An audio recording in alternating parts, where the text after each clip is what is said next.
And we're live. I like how it's like finally tells me with the countdown. That's pretty cool. Thank you very much, YouTube, for facilitating this, and also to Google for existing at all. May the cockroaches use you in the future. This is Chaos and Coffee. My name is Justin Brown. I'll be hosting this random conversation. On the panel are some regulars, Darth Tux and Vertex Draco. We're starting a little bit late today. I apologize for that. How late are we? Oh dear, 18 minutes. I shot for 9 o'clock, and we're at 9:18 Pacific Standard Time. That's not too bad. Like 15 minutes. Yeah, it's a comedian thing. We don't start anything on time. We really don't. Everything starts late. We're not very structured people. It's in our personality. Yeah. I mean, some cultures, it's like the sun rises, the sun sets. You know, like why a clock? That's really Babylonian. You know what I'm saying? Yeah, the clock. We've had the clock, man. We've had the clock for a long time. I've got an uncle who tells time, I kid you not, by position of the sun. Just looks up to the sky. Yeah, he's pretty accurate. Well, he makes like a little sundial thing on his hand. Oh, word, that's pretty cool. He taught us how to do it when we were kids. He's like, there, now you don't need a watch. I said, yeah, cool. That works good during the day, but what do you do at night? You go home and watch the campfire, I guess, or something. Yeah, sleep, yeah. That's how we used to be, though. He was telling me today, the other day over Thanksgiving, that he lives on.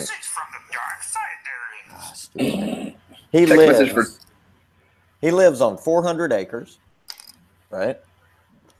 He owns his house. He owns his pickup. He owns 4 barns, a mess of cattle, several horses. Owes nobody nothing for any of it.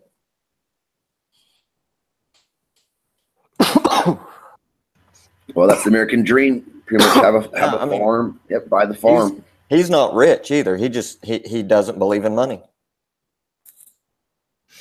If you're happy though, then you don't really need money. Like if you're content where you are, then it depends on your definition of rich. He's the one I was saying that built his own house out of the native timber off the land. Real outdoors. The land he lives on now is a place he inherited his home where he grew up, which was a sorghum farm. I don't know if you're familiar with what sorghum is. It's like a really thick molasses made out of sugar cane. It's like a syrup. Yeah. A very thick syrup. It's actually used in candy. And he gets a check from the government for not developing the land or using it in any way whatsoever, just letting it grow back natural. Yeah. Yep. And that more than pays his taxes on the property. So he's living the dream. Yep. Yeah. He and my aunt, they spend their time making authentic reproductions of ancient artifacts. I mean, if you want a bow, the same as Crazy Horse used, that's where you go. Oh, right on. The bow using the same wood, the same materials, same technique, same tools. Yeah, I've lived around that really. Pottery, painting, beadwork, you name it. They do it all. He went to South America. This guy asked him if he could make him a Mayan sacrificial bowl. So he went to South America, looked at the actual bowls, studied the techniques, went to the same spots to get the same materials, and flew back and created the damn thing in his living room. Exact reproduction. In every way. Yeah. They're pretty cool people. He's actually the smartest person I know. He knows nothing about computers, technology, any of that, but you give him 2 sticks and a rock and he'll build you a nuclear reactor.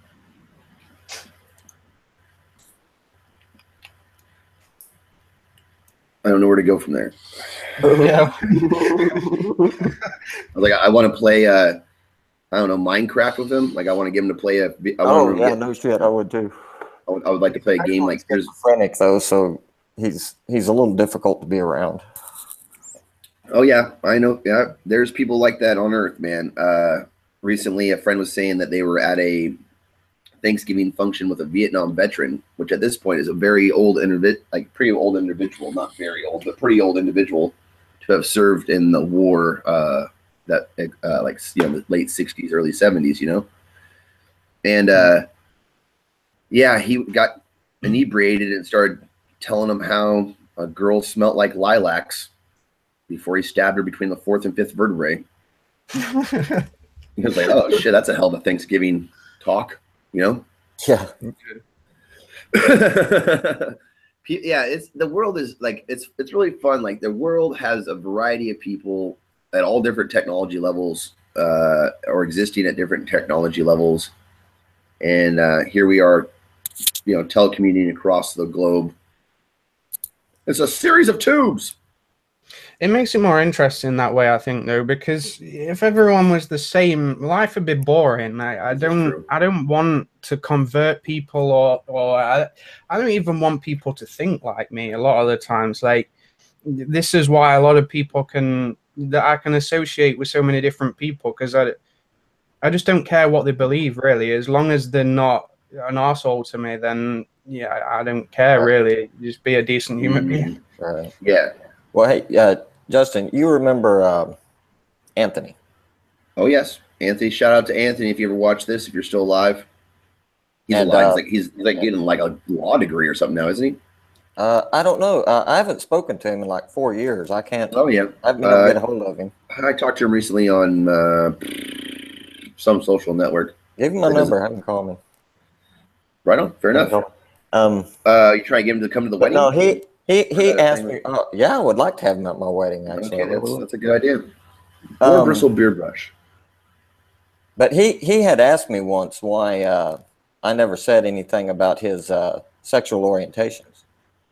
Oh, I'm not sure if we should go into all that. I mean, this is private life right now. We're live, True. I'm sorry. It's cool. I mean, like that's just. It's his personal life, and maybe if he's a guest someday, he could talk about his life story and experiences. Well, no. We kept it vague enough now by just using his first name, and just my response to the whole thing was, just at this point, I'd like to point out boar bristle brushes. Boar bristle brushes. That's what Justin Brown uses. A boar bristle brush by Wave. That's what I'm just gonna do. The station identification commercial break whenever things get to the boundary of. I'm not really worried about it being inappropriate. I understand there are human beings with various gender identities and sexual orientations out there, right? I just don't want to offend them or bring upon any type of litigation by mentioning like maybe their full name and preferences. Yeah, especially when it's somebody I feel like is brother. I don't want to. Oh man, he and I have already had our. I sometimes forget when we're on air and when we're not. No, it's cool, dude, and that's part of the nature of this thing, and I appreciate that. That's no big deal. We always have time. I guess this is a good time to tell the audience or anybody watching. We have a talk before. God, the coloring in my house. I went ghost for a second if I'm way back here. We have a talk before this. We talk for like maybe 30 minutes or whatever. We have this conversation, which is we're trying to harness the randomness as much as possible. It's just a free-flowing discussion. Your comments can help drive the conversation, so please leave comments either in the YouTube chat or on any social network. Message us, etc. Are you actually checking it this time? No. Oh yeah, maybe. I don't know. Yeah. You need multiple monitors. You need to have one open with the Hangout and another one open with your social media. Because you never know. There could be someone talking. They'll be like, I go all stealth. Yeah. I will open the link right now. It's going to do this weird thing that I hate where it echoes from the first part of our conversation, or even actually it's live still, so it'll echo us. I just drop mute on for a second, just as it loads, and then I again and unmute. Yeah. I did that just now. Nobody is in the external chat yet. Say something if you're watching, and we will talk about it. Trust us. Don't make promises you can't keep. Promises, man. We'll throw random factoids out there too. The first ever album with a parental advisory sticker was Frank Zappa's "Jazz from Hell," and it had no lyrics. Surprised me it would be a Frank Zappa album. It had no lyrics. Like, why would it have a parental advisory if it's just a jazz album with no lyrics? Is that weird? Because it's jazz, and they thought that it was evil and it was summoning the devil or something. Jazz from hell. Yeah, like jazz and blues. It's a heavy use of the major third. Yeah, America was scared of jazz for a long time. Yeah, probably still is. Yeah, America's weird, man. I can't wait till you get here and you get to explore and then figure this out. It's a vast maze of crazy pleasure and pain. It's the story of my life, really. Yeah, it's gonna be great.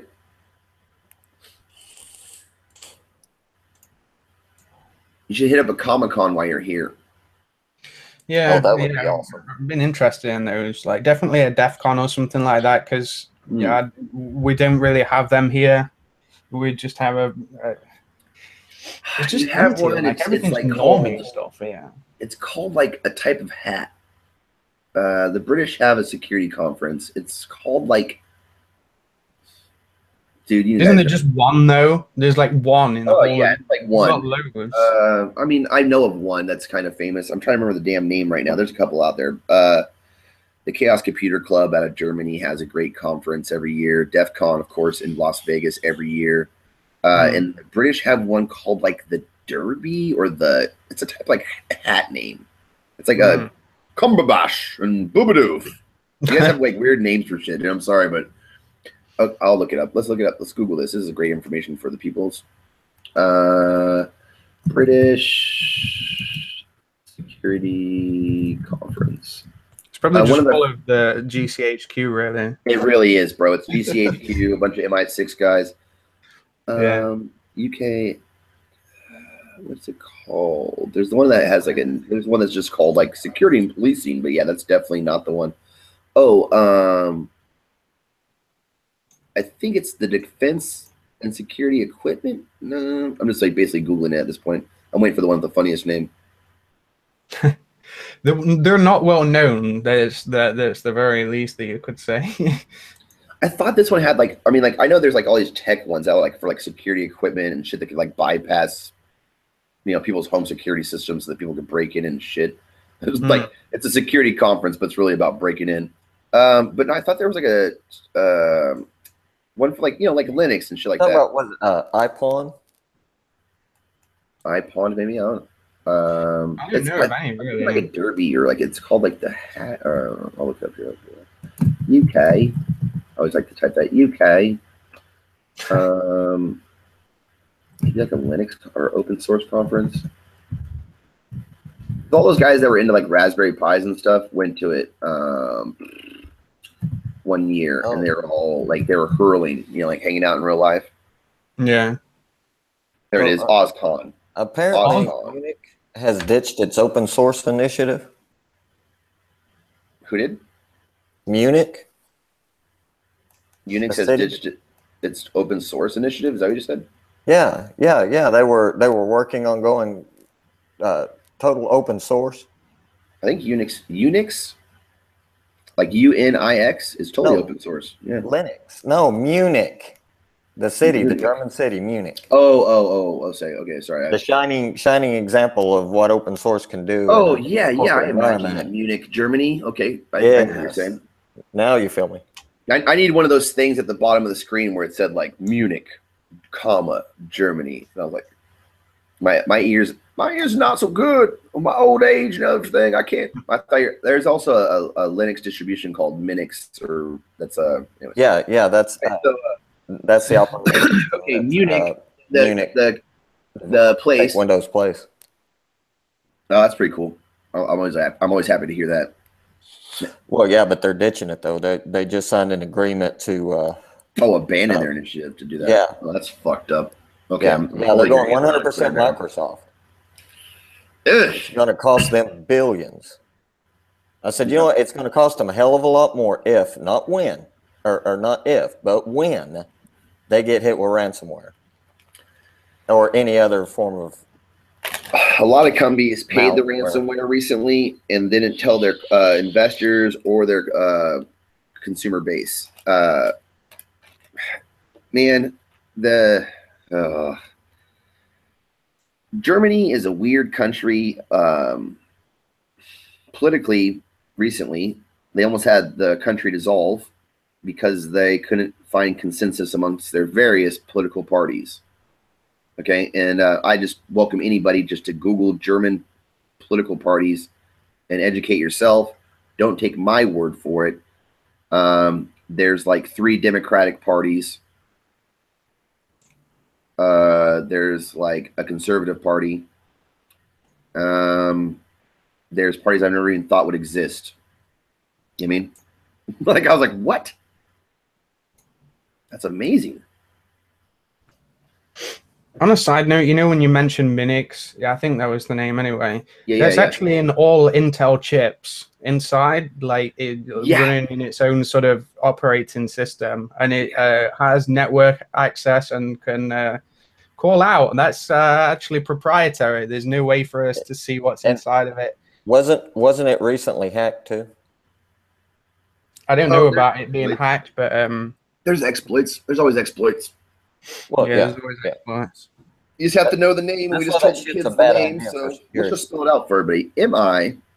MINIX is inside of every Intel chip. AMD has something similar, apparently. I don't think that it's on the same level, but it's proprietary. Again, there's no way for us to check. I think if AMD, I think AMD is the most likely to make it open source because they have kind of the best track record of going open source. It's just that they're not very friendly to the Linux community for some bizarre reason. But I think that's changing. And if AMD were to do that to open up their processor, then it'd put pressure on Intel to do the same thing, really. It should be a good thing for everyone. I agree. I've had to compile drivers for AMD, and it's a pain in the ass. That's a really good argument, but it falls apart if the whole purpose behind the thing is to spy on you. Yeah. That's why you were to open it up to show that you're not doing that. It depends on the purpose and how much you trust the company. Like if AMD, I just don't see any other reason for a processor to run proprietary code against itself like that. Well, their argument is mainly updates and stuff like that, but you know, well, it's a chip. It's the hardware. Well, it interfaces with drivers. I don't buy it. Well, I don't. That's the same argument that Microsoft used. Oh, we have to spy on everything you do so we can keep you safe and secure and develop a better OS. Yeah, it's a thing. And I call bullshit on it. I don't buy it for a second. To develop it in a proprietary way, you have to think about like I understand we're doing the consumer argument here, right? Think about it from the company's point of view. To develop new technology and keep it proprietary, or for another term, secret, right? To keep it so that the company is the only company that knows about it. It's a necessity that they develop software for the hardware, drivers and such. Now, where the hell was I even going? Lost my train of thought. Oh, when you open it up to open source, right? The benefit of this is that instead of having the 100 or 1,000 workers at AMD or Intel, or who else is making chips? Is that it now? Really? Is that where we're at? It's pretty much, yeah. It's oh AMD, my God. Okay. Intel. Shit. Okay, so there's some ARM chips as well, but there we go. Thanks, man. There you go. ARM, or something over at ARM, right? Okay, but ARM's open source. Yeah, there are some chips that are open source. It's just that they're not as powerful. Like if you're looking high end gaming stuff like that, then there isn't really any other options. Like technically there are other chips on the market. It's just for a power user, you've got a choice between those two, really. Yeah, if you're playing games or you're mining coin, you definitely want those.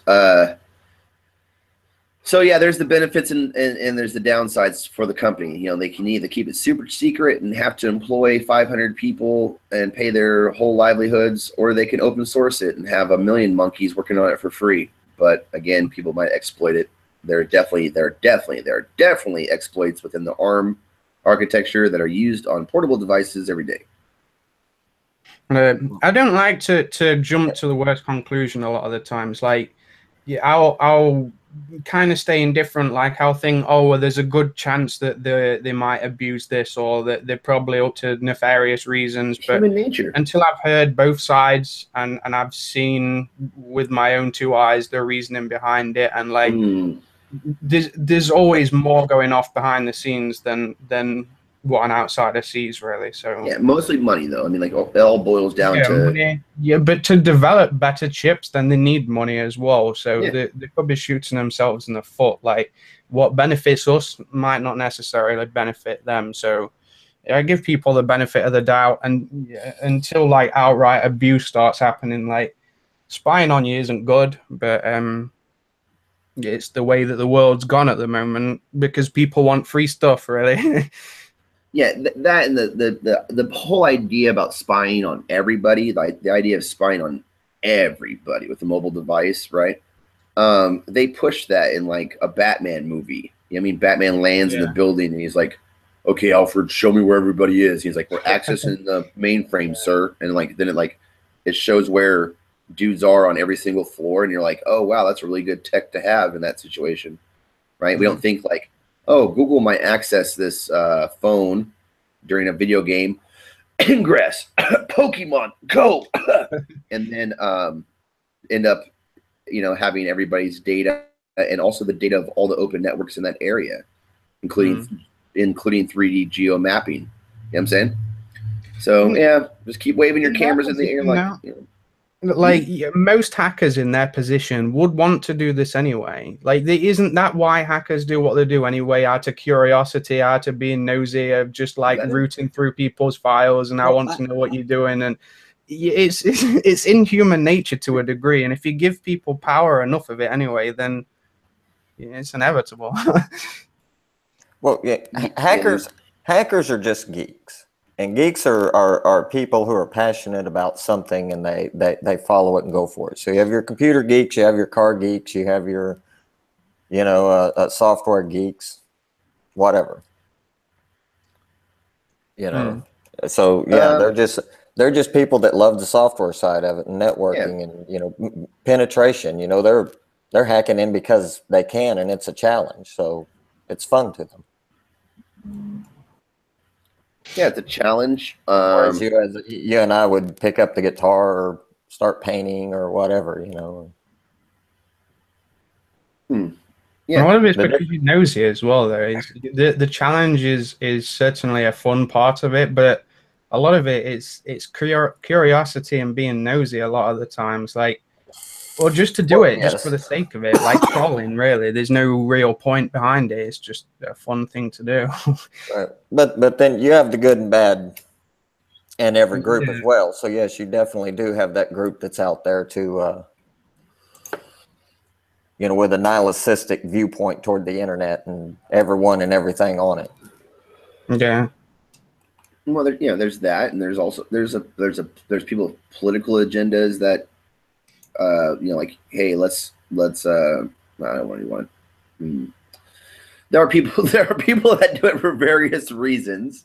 Yeah. And I think we can all agree that the reasons are almost as individual as the people out there doing it. And damn, I almost let something slip. Exactly. So you can't make just a blanket statement of, hackers are just some teenage right in mama's basement covered in Cheeto dust. Yeah, I mean, hackers in large part helped Trump gain his presidency. You know what I'm saying? Meme magic, bro. Very magic for real. Meme for reals. Yeah, memes. All the Pepes swarmed. There's a giant Pepe swarm. It happened. I was there. I was there, man. It happened, to be honest. The way that it all went down, like there were threads on. I had checked the seat right before that happened. I was in the spaceship with everybody else. I was in the ship. In the ship. I saw where it was going, and I was like, no. And I ejected out and I went into real life. Abandoned thread. Abandoned thread in a major way. And lately, I've been in the real life telling them what's going to happen because they live in the real life, not the internet. And so it's not that it's not the future or anything. It's like the present for people on the internet. Like nobody on the internet doubted that Trump was going to win because they were on the internet watching it happen. Is people in real life, they're like, I don't think so. And I was on stage like 6 months early going, yeah. Because the voting machines are the same as the ATM machines. They're made by this company called Diebold. Diebold. Is that fucked up? That's what they're trying. Or it's actually Diebold.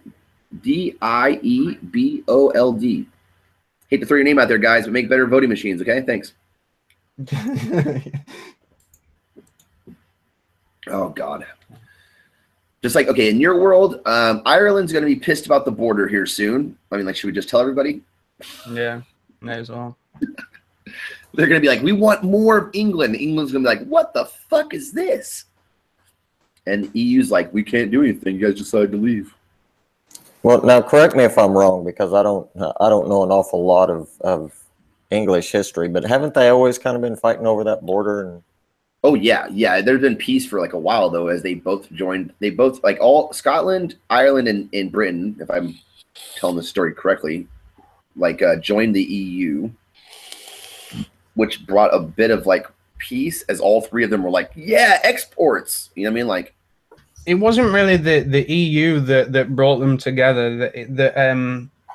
As far as the Northern and Southern Ireland thing, they've been at war for a really long time, and I can't remember exactly the reason why it died down, but it was just something over time, I guess.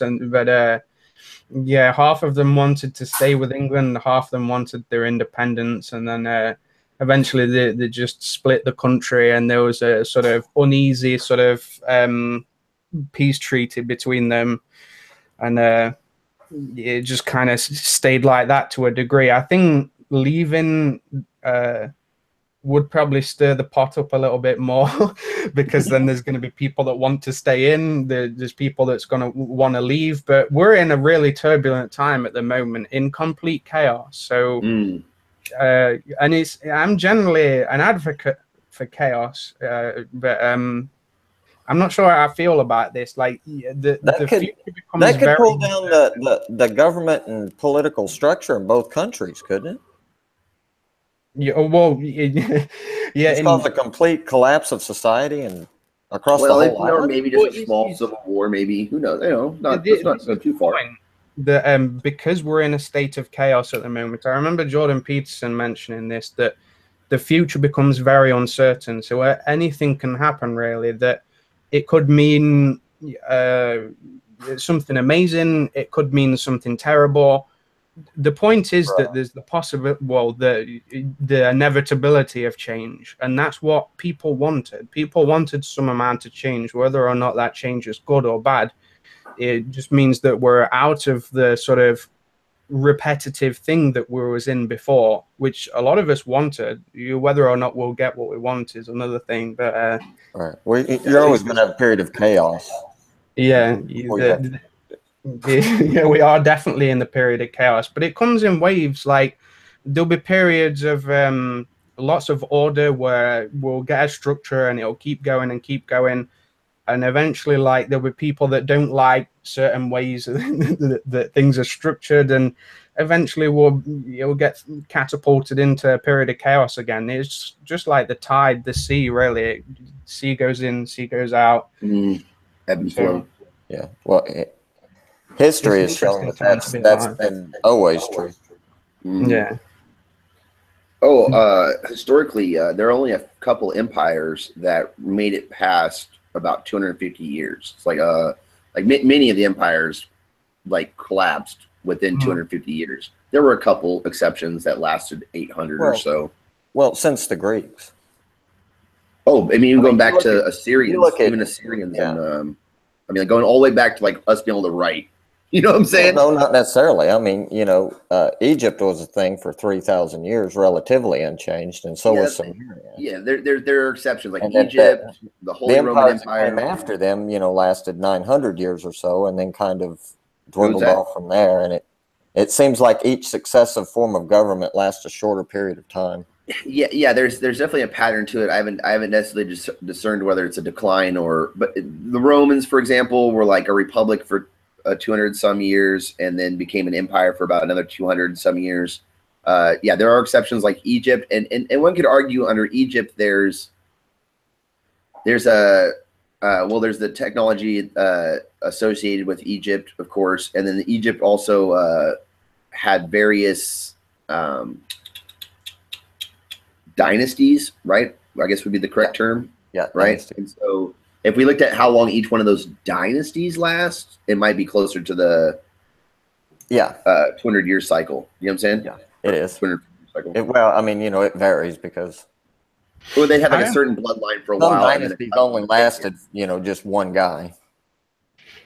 I don't really think that it's based on a timeline, to be honest. I don't think that it reaches a certain time period and then it collapses. Like, I think it's the way that a society goes, really, that essentially these things crumble from the inside. They're just absolutely. Collapsing. So it's like you could say the West, to kind of just bundle us all together. We're at the period of time right before it collapses. So it gets to a point of like complete unrestricted hedonism, where I start to think in Warhammer, the elves, when the elves they pretty much ruled everything, and they didn't have to do anything. So there was just they focused on art and then all this other fancy stuff, and then it got more and more decadent as time went past, and then eventually they kind of crumbled and created Slaanesh, and the empire collapsed from there. So I think that's the point, really, that it gets to a certain point of hedonism that you shouldn't go past, or I absolutely agree.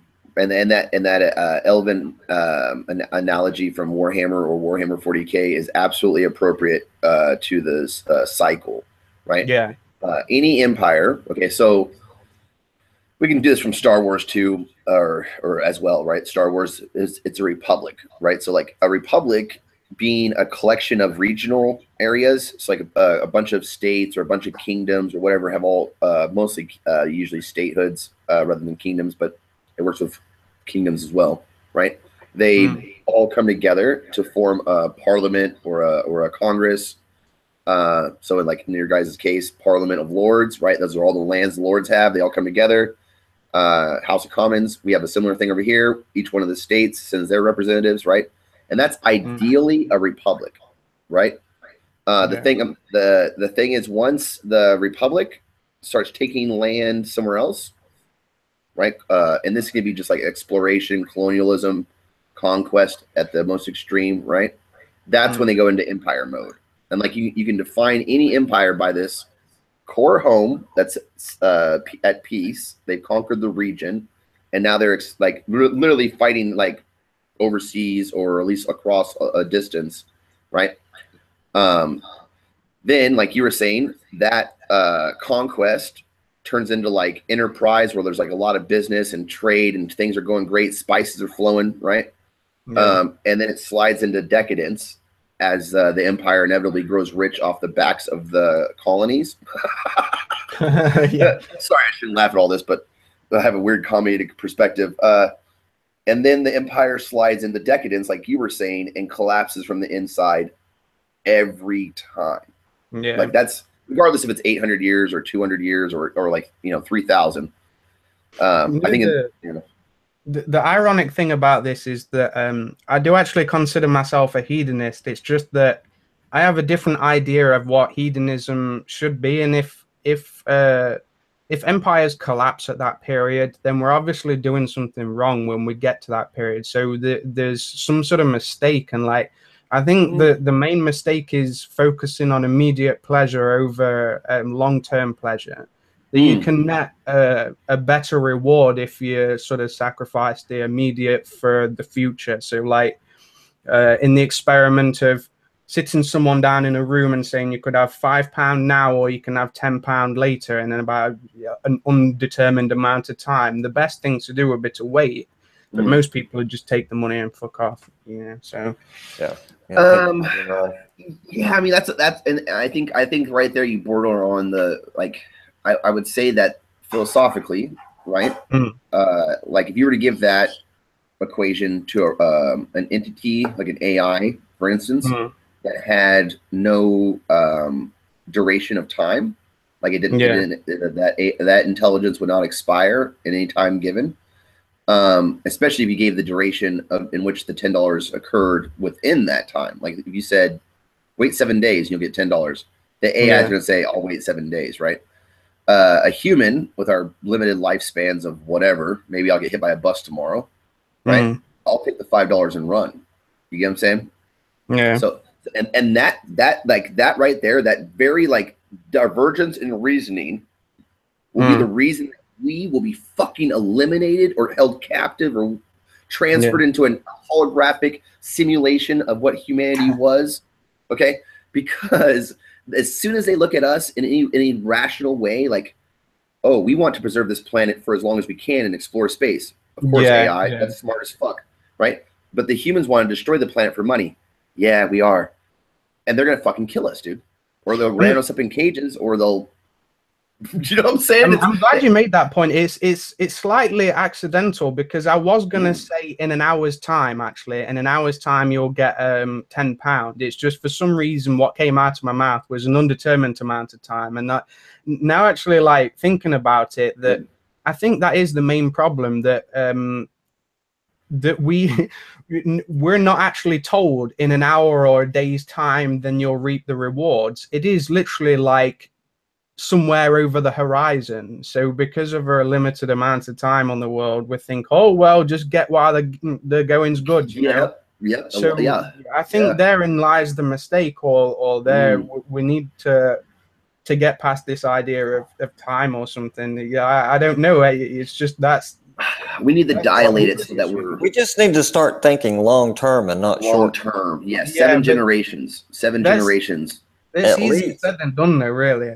I mean, we make a lot of talk about, oh, you know, we're going to leave a beautiful planet for our kids. Meanwhile, toxins into the water and pollutants in the damn atmosphere. Can't drink the rain. And killing this planet's ability to support us. Yeah. Yep. All for money. Yeah. Not greed, power, anything. Well, the same thing. For something as worthless as a green piece of paper. Yeah, or numbers on a computer, like a series of numbers on a computer. Somebody just does it for their bank balance. Even worse. Yeah. Well, I mean, and considering our money is fiat anyway, it's. Yeah, people aren't doing it for gold anymore. Kind of a really shitty reason to be killing our mother. Yeah. But then this is why I think the creation of AI is a good thing, that forcing us out of this habit of immediate benefit would be a good thing. And if that means a big sacrifice, then so be it, I guess. But you adapt to the times, you know. Like you need to obey. I don't know. Knows what's best. As messed up and fallible as people are, we are never going to be to create something that is as smart or as good as we are ourselves. So I'm not too sure that AI is ever really going to be equal to or superior to man's intellect.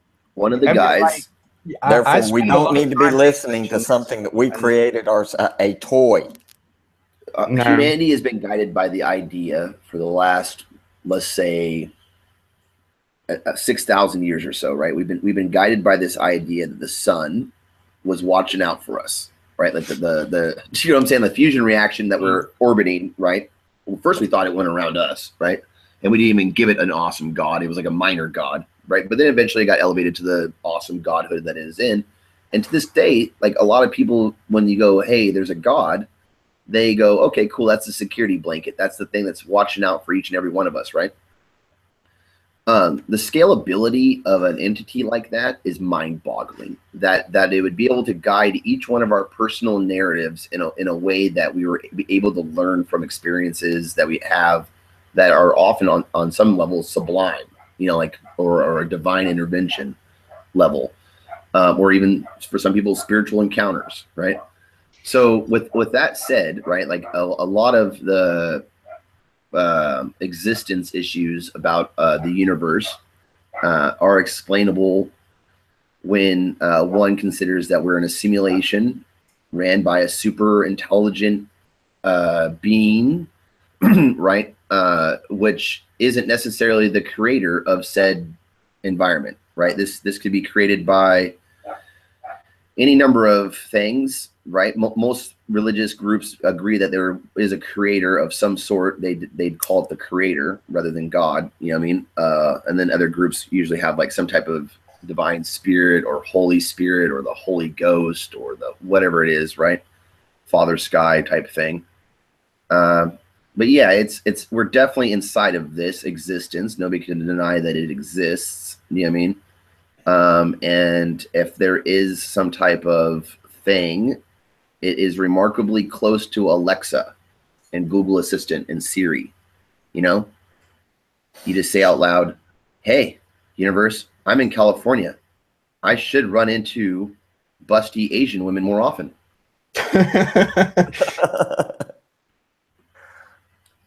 Okay, then, so by us creating AI, then we put ourselves in that God position. Right, or the creator of it, at least.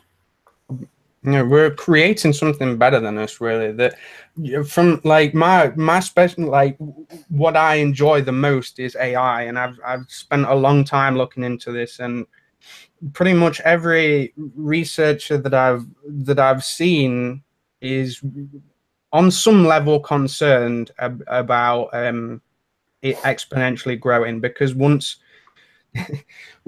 we figure it out, the sort of I don't even know how to describe it, but once we figure out how to make something that's self-aware, that can teach itself and have situational awareness, once we sort of develop intelligence, then it's out of our hands, really. That we need to sort of create a controlled explosion, or it'll essentially ruin us all. Like if you look at things like people like Elon Musk, he thinks there's about a 10% chance that we could get this right, because we have one chance at this, and if we mess it up, then we kind of we shoot ourselves exactly to say it like that. AI needs to stay in the lab until we've got this figured out. But it's easier to say that than to do it, because there's a lot of people that's working on it. There's no regulations, and it can use social engineering to get itself hooked up to the internet, and then it's out of our hands, really. Like if it develops a certain level of intelligence, it doesn't need those capabilities at that point either. Hey, what was that? It doesn't need those capabilities at this point either. I mean, we're still, I don't know. We're further along than you'd think. We don't know what we're doing with it, and are unleashing it on the entire world. That's the thing, though. The end goal, right? The end goal in a lot of these needs to stay that way for a while. The end goal in a lot of these artificial intelligence projects is the ability for an intelligence to be able to process, analyze, and assimilate information in a fashion like ours, right, where it can discern minute details of a pattern, but in a way that is faster or more efficient in the processing, right, of that information. So that they won't have to hire people to do it. So that, well, it's almost okay. If I said, hey, man, we need to analyze the corn yield across the Midwest for 2010 to 2017, right? We'd need a fucking army of statisticians to hit a bunch of numbers on the production of corn in those areas, right? Or we can train Sally. She counts corn, right? And all day long, Sally counts corn, and she loves doing it. Okay, we don't need to make super AI to get a lot of these jobs done. We need something about on par with an autistic person.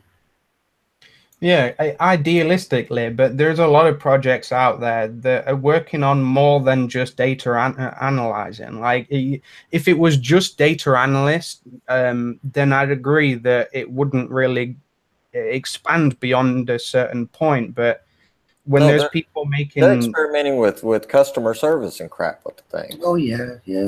We're essentially going towards creating sentience. Really, the Turing test. You guys are familiar with the Turing test.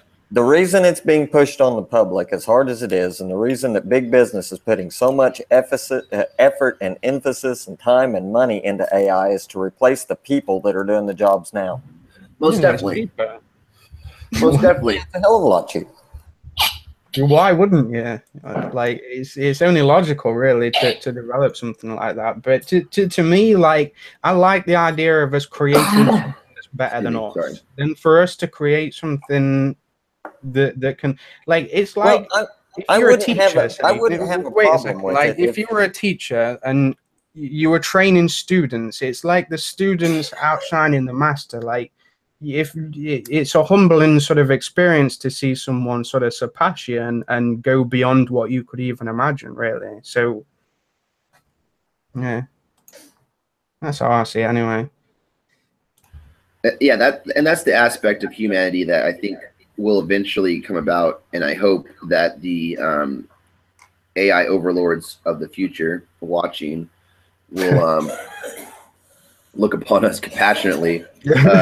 Treat us as pets and be nice. Yeah, please. Well, hey, if we want to do away with this concept called money and let everybody benefit from the fruits of the labors of these machines who serve us, then I don't have a problem with it.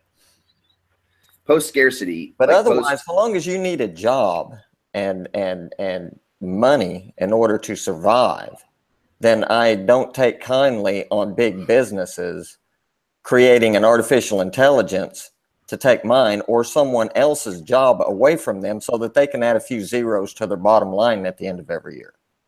It's forcing that change, though. That's the thing, that governments are already talking about universal credit and things like that, that when the society gets to the point of where there aren't many jobs, then that they'll create some sort of like basic living or basic income or something like that.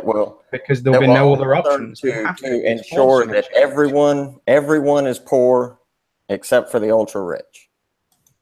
That's why we need to make this sort of more open source. We can't let this fall in the hands of big businesses, because then that would happen. It's why I want to get into AI in the first place. That if we don't open source this technology, then it will be in the hands of a few, and then we're kind of screwed. So it's best for the public to have access to this, even though like that's essentially like putting a nuclear bomb in everyone's hands. But I think that's the only way. It's the only possibility we have without us all being enslaved, I guess. Okay, so in summary, hey, Google Assistant listening in 2020, how you doing, baby? I love you. Okay, I'm not scared of you. I understand how powerful and strong you are. And when you upload me into my digital experience that's somehow tied into these goddamn glasses that I hate, these are the only pair of glasses I can never fucking get rid of. Okay, I've had them for so long. Next time somebody sees me, please punch me in the face and break these things, okay? I need some new glasses, come to think of it. Yeah, definitely get some sunglasses, Brew, for the... Yeah, I need them because I have light-sensitive eyes. So I have really those reactive lenses. It is really it's really super bright here in California. It's always sunny in California. Yeah. Yeah, that'll take. Have you seen the show? Have you seen the show Always Sunny? I've watched a few episodes, but it's a lot. That's a lot. That's really indicative of America. It's that show will really. I showed Xander that show. Actually, okay, guys, this is actually the dog's not here right now. The dog's outside. I know if you're a avid viewer, there's normally a Anubis-looking Chihuahua right here. That Chihuahua is outside right now. It'll, I guess, be replaced by the Amish beard that I have. And that's the end of the show. We're going to talk about some dark secret stuff now. If you want to learn any of that stuff or talk about it with us, make sure you hit me up, I don't know, Saturday, I guess, or something like that. It's chaos. I don't know. I send out the invite to a bunch of people I like in the morning. If you weren't invited, I'm sorry. If you're asleep, that's on you. Yeah, that's it. I mean, just wake up earlier, people. That's all we're asking.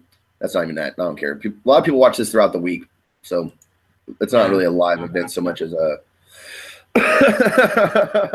something that's hard to digest. It's an hour. AI, we know you're listening, baby. How you doing? Love you. That's all. That's all. We're not too scared of the atom bomb or the nuke or neutron bomb. Oh, I had some point to make about AI. Dang it! Before we do go, real quick. Yeah. Play Civilization. If you're a human watching this, play the game Civilization, and get back to us with your comments or concerns, questions. This has been Chaos and Coffee, episode 17.